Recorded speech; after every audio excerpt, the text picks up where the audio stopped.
अखोई कलौसे अखोई मैम पुन चंगेब इमा लेमा कन्ननबद अखोई पुन चंगेब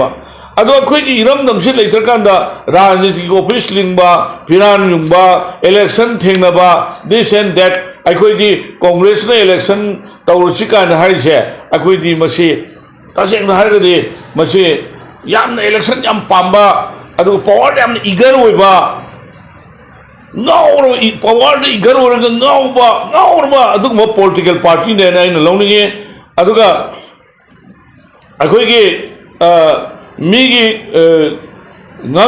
सकनिंग पुनमक अखोई की मशीन मेनबा प्रेस मीडिया की मशीन मेनबा वही महारोहित फाबा मणिपुर से उचित तौरसे कॉलोनियल रूल से जस्ट स्टिल टुडे नसीसु अखोई मणिपुर दा असिगी कनोसी चनरियना आइदी लवई मरम अदुना लोसिनजरकुदा तवान तवान पॉलिटिकल पार्टी पुनमक अमतो इन पुनसलगा अखोईसु अखोई पॉलिटिकल पार्टी सिंगी ओइबा अखोई टीम ममा दिल्ली दे सतना अथु मतमदा अखोई पॉपुलर गवर्नमेंट अम सेंबियो हाबिसे अखोई हाइनबगी तंजादु लौसे ना आई पॉलिटिकल पार्टी पुनमकता आइना शिवसेना की प्रेसिडेंट मोइना कन्वेनर मोइना आई अपील तौजरी।